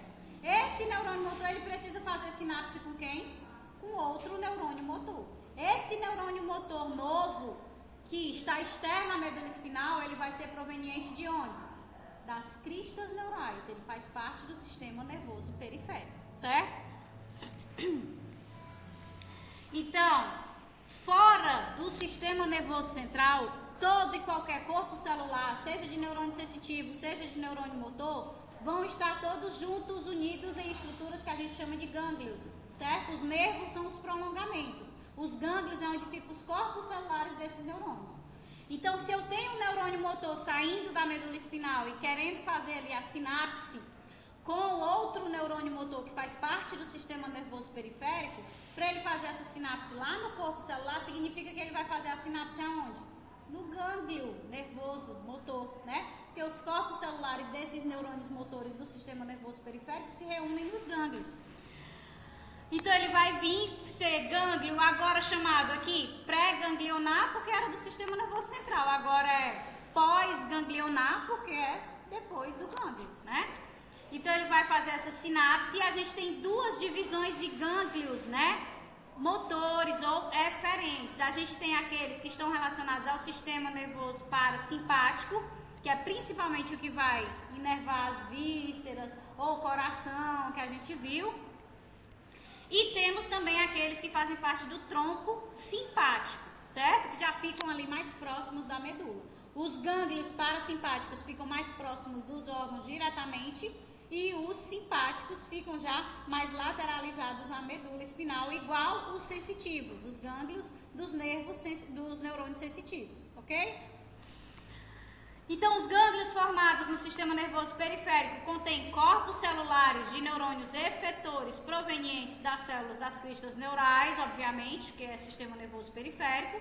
As células das cristas neurais também originam as células de Schwann, e que são essas células de Schwann que vão formar a bainha de mielina dos neurônios do sistema nervoso periférico. Então, no sistema nervoso central, quem é que enrolava? O prolongamento do oligodendrócito. Aqui no sistema nervoso periférico, quem forma a bainha de mielina é a célula de Schwann, certo? Assim, os neurônios efetores de origem do tubo neural fazem contato com neurônios efetores de origem das cristas. O neurônio motor que saiu da medula teve origem no tubo neural. Ele vai fazer contato com o gânglio motor que teve origem na crista neural, porque é sistema nervoso periférico. Então, sempre a gente vai ter a comunicação, tá?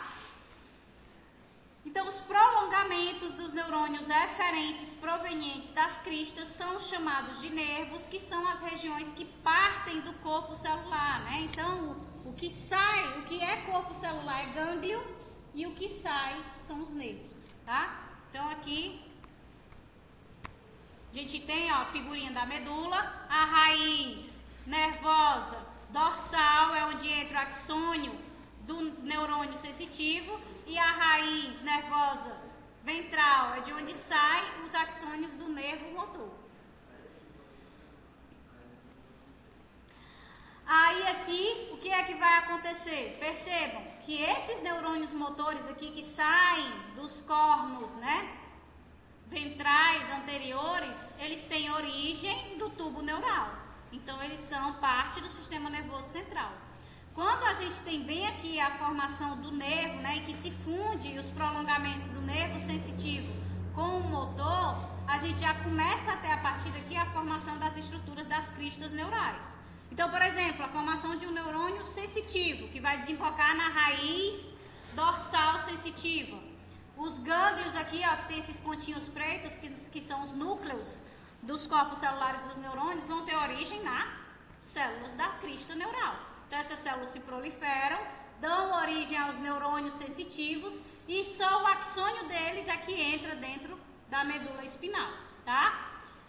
Como é que vai ter a formação desse neurônio sensitivo? Então, a maioria deles vai ser um neurônio chamado de pseudo-unipolar. Então, ele começa a ter duas ramificações aqui, ó. E no final ele tem essa morfologia. Aí a gente fica achando que o quê? Ele tem duas ramificações axonais, né? Mas não é isso, tá? Uma dessas aqui, ela vai ser o dendrito, tem característica de dendrito. Lembra que eu falei lá no começo, quando eu comecei a falar de periférico, que vai receber a mensagem das minhas extremidades, aí chega essa daqui dos dendritos, envia essa mensagem para o corpo celular e ele manda para o segundo prolongamento, que vai ser o prolongamento axonal, que de fato vai desembocar onde? No corno dorsal da medula espinal para mandar a mensagem, para mandar esse estímulo, tá? Então, esses neurônios sensitivos pseudo-unipolares, eles vão ter origem nas células da crista neural. O neurônio motor que sai da medula espinal não tem origem na crista neural, tem origem no tubo neural, certo? Mas é o que a gente vê? Que o axônio desse neurônio motor, ele vai fazer conexão com outros neurônios motores, né? Esses neurônios motores aqui que vocês estão vendo, que estão dentro, né, desse gânglio, vários pontinhos aqui indicando que é o núcleo de vários neurônios, eles vão ter origem aonde? Nas células da crista neural. Essas células se proliferam, dão origem a esses gânglios que vão servir tanto ao sistema nervoso simpático como ao sistema nervoso parasimpático, que são gânglios que ficam aí próximos dos órgãos, né? Então tem o gânglio renal, o gânglio do trato intestinal, o gânglio celíaco. Então esses gânglios vão abrigar os corpos celulares dos neurônios motores, que fazem sinapse com quem? Com os axônios desses neurônios motores que saíram da medula espinal, que trouxeram a mensagem do sistema nervoso central, certo? Conseguiram compreender? Pronto, para a gente finalizar, tranquilo. A formação das meninges. As meninges, elas são estruturas de proteção do sistema nervoso e nada mais são que membranas chamadas de dura mater, que é a mais espessa e fica aderida ao crânio, a aracnoide, que fica no meio das 3 membranas, e a pia mater, que é a mais delgada e fica aderida ao encéfalo e à medula espinal. Então as meninges, elas têm origem nas cristas neurais, né? Quer dizer que aquilo que reveste o sistema nervoso central tem origem na crista neural. Exatamente, como vocês veem aqui nessa imagem, ó, tubo neural e cristas neurais, no processo de formação das meninges e também da proliferação dessa crista neural para formar os gânglios, né? Ela começa a envolver o tubo neural. Então é por isso que ela consegue formar essas meninges que envolvem o sistema nervoso central, porque essa crista neural ela se prolifera e envolve completamente o tubo neural, certo? Então essas meninges, elas têm origem nas cristas e também a partir de células mesodérmicas, tá? É um conjunto. As cristas neurais, elas vão se proliferando, envolvendo o tubo neural, por isso as 3 membranas ou meninges ficam em volta das estruturas do sistema nervoso. As meninges se formam entre o 20º e o 35º dia de desenvolvimento e inicialmente são formadas 2 camadas, tá? A mais externa vai se espessar e dá origem de fato à dura mater, e a camada mais interna vai formar o que a gente chama de camadas pia-aracnoides ou leptomeninges, tá? Essas leptomeninges vão começar a ser infiltradas, invadidas pelo líquido cefalorraquidiano. É essa invasão do líquido cefalorraquidiano, né, que foi formado lá no canal neural, que começa a invadir essas leptomeninges, separando a pia mater da aracnoide. Então, no início da proliferação dessas cristas neurais, com também participação do mesodermo, a gente tem a formação de 2 camadas, tá? Essa camada mais externa, ela começa a se espessar, ficar mais densa, e aí vai dar origem à camada da dura mater, tá? E a camada mais interna, ela vai começar a sofrer algumas diferenciações que vai formar o que a gente chama de leptomeninges, tá? Ou membranas pia-aracnoides. Essas aqui, essas 2 membranas que estão iniciando a sua formação, vão começar a ser infiltradas pelo líquido cefalorraquidiano. E é justamente a infiltração do líquido cefalorraquidiano que separa a aracnoide da pia mater.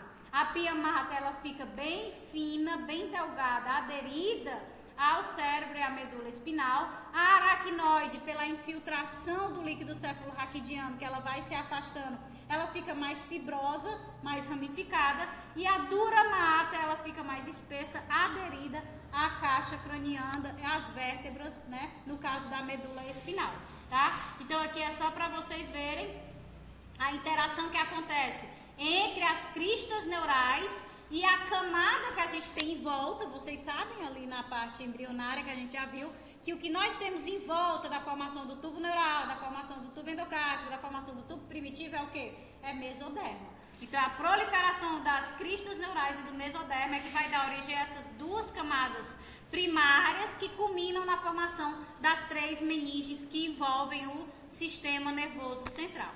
Ok, pessoal? Gente, obrigada. Desculpa aí o tempo, viu?